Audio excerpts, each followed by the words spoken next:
দাঁড়ান এক ঢোক মাইরা লই। এক ঢোক বলতে লেবু পানি, আবার অন্য কিছু বাইবেন না আপনারা। যাই হোক, সকাল সকাল একটা জিনিস দেখে লেবু পানি খেয়ে একদম আমি একদম বিশিষ্ট জ্ঞানী হয়ে গেলাম। মানে আমাদের দেশের জ্ঞানী মানুষের মতো অবস্থা। যারা প্রকৃত জ্ঞানী তারা কিন্তু এত হাউ কাউ কাউ করে না। তো এই যে প্রাথমিক টিচাররা বলতেছে তাদের 10ম গ্রেড করার জন্য, তো আমাদের দেশে বিভিন্ন বাহিনীর যারা বিজিবি আছে, পুলিশ আনসার, যেখানে যারা আছেন তারা যে আমাদের এই ভাই বোনেরা কষ্ট করতেছে, দেশের মানে সব পরিস্থিতিতে তাদের জান দিয়ে দেওয়া লাগে। এরা চিল্লাইতেছে আর এরা পুলিশরা দাঁড়ায় দাঁড়ায় সেটা পাহারা দিতেছে। এটা কোনো কথা হলো? কোন হিসেবে এরা 10ম গ্রেড চায়? আর আমি তো একদম যাই বলেন তাই বলেন, আমার আইডি থাক আর যাক, আমি এদের একদম মানে দ্বিমত পোষণ করতেছি যে কোনো কিছুতেই পায় না। ওরা যে বলে যে আমরা জাতি গড়ার কারিগর, হ্যাঁ আমরা মেরুদণ্ড করতেছি জাতির, তাহলে তো এরা দেশ গড়ার কারিগর। আগে আমার দেশ বাঁচবে তারপরে সেন জাতি, আগে আমার জান বাঁচবে তারপর সেন আমার মেরুদণ্ড খাড়া হবে, তাই না?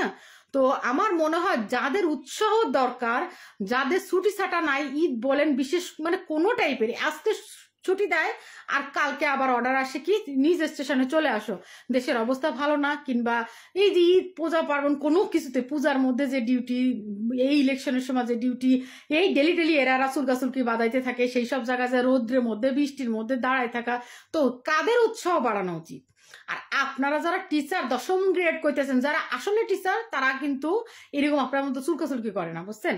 তো 10ম গ্রেডের জন্য যারা মারামারি গুতাগুতি, ঠিকই তো রাত্রে জামাই বউ নিয়ে ওম দিতেছেন, কিন্তু বাহিনীর বা 10ম গ্রেডের আর যারা আছে তারা কিন্তু রাস্তায় ডিউটি দিতেছে।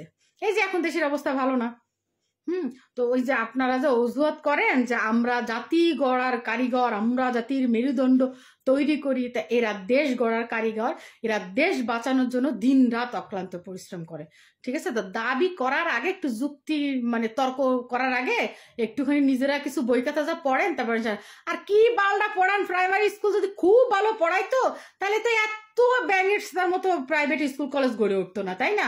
মাস গেলে গাদা গাদা টাকা দেওয়া লাগে, পোলা পান্ডে কিছুটু পড়ানো বা তাদের ব্রেন থেকে কিছু ভালো কিছু বের করার জন্য আমাদের প্রাইভেটে টাকা গুনতে গুনতে যা যায়। কি পড়ান আপনারা? আপনাদের প্রতি মানে যারা গার্জিয়ান তাদের কোনো বিশ্বাস নাই কেন? যদি গার্জিয়ানদের আপনাদের প্রতি বিশ্বাস থাকতো তাহলে তো আপনাদের এই গ্রেড নিয়ে চিল্লান লাগতো না। আমরাই বলতাম যে টিচাররা অনেক কষ্ট করে তাদেরকে পদোন্নতি দেন, তাদের গ্রেড বাড়ায় দেন। যাই হোক, এটা কোনো মামার বাড়ি আবদার না যে চাইলাম আর পাইলাম। তো আমি বলবো আমি একদম মানে বিপক্ষে মত পোষণ করতেছি। বাকি লেবু পানিটা গিলে আবার যদি কিছু মাথায় আসে আবার বলবো, কেমন? আল্লাহ হাফিজ।